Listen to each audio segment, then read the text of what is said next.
third row on the fourth seat in. Sorry, fourth row. Fourth row. Steve, Paul Antunes, ESPN Brazil.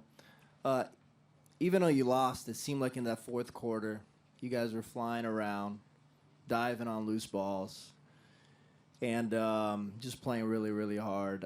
Considering all the adversity you guys are going through here in the playoffs, how proud are you of your guys tonight? Oh, very proud. They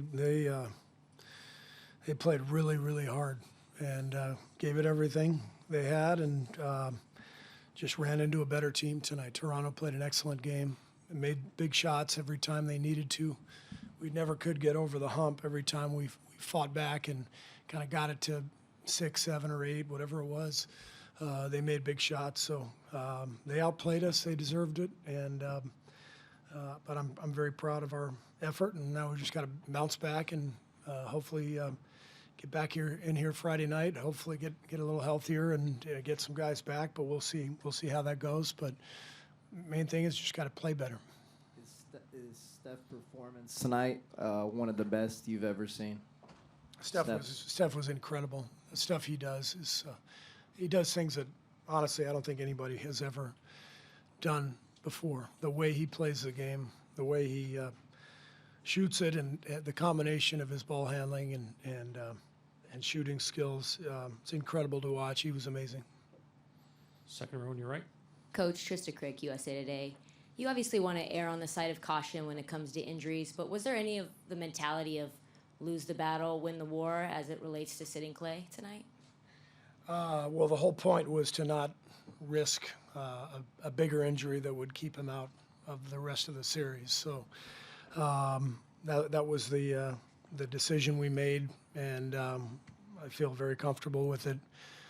Never would have forgiven myself if I played him tonight and he had gotten hurt.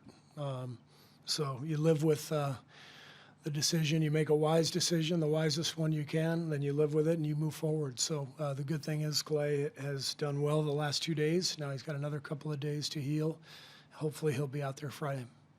Tim over here. Steve, Tim Calicom, The Athletic. The decision on Clay, did it really come down to last minute, or had it basically been made maybe even an hour or so, or maybe even earlier, not to play him?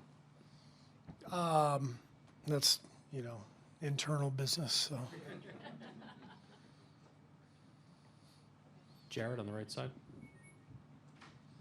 Coach Jared Greenberg, NBA TV. Based on how many guys you do have out, whether it be in the game tonight or as you start to look forward to Friday, were you at all concerned about minutes and usage of Steph and DeMarcus and some of those guys?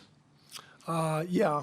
That's one of the reasons we, didn't have Andre on the floor at the end of the game. For those last 5 minutes, he was up over 30 minutes, and these are the only 2 games in the series where there's just 1 day off. So we tried to watch Sean Livingston's minutes, and DeMarcus had something going on late in the game. He left the bench to get checked out, and so the guys we pushed were Draymond and Steph, but they're in the primes of their lives, so they're capable of handling that. Yeah, I think he's fine. I think he went to the locker room with about maybe 3-4 minutes left just to get checked out. I think he's fine. Fourth row in the center. Coach Rick Tittle, 95.7 The Game and Sports Byline. When you were trying to think of where you're going to get these points tonight without KD and without Clay, if you had known that Steph was going to go for 47 and Draymond for 17, did you think maybe that would be enough? I just knew we were going to score 109 points because that's all we're going to do the rest of this series.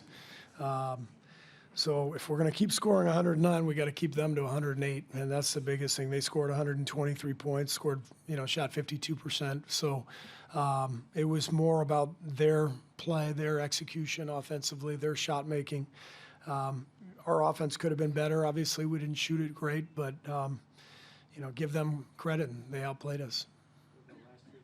Here, Art, and Hey, then Coach. Dan on the side.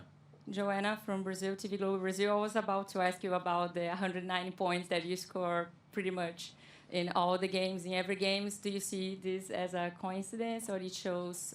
What does it show to you that is more like You won with this score and you lost with the same score, so it's more about like stopping the Raptors.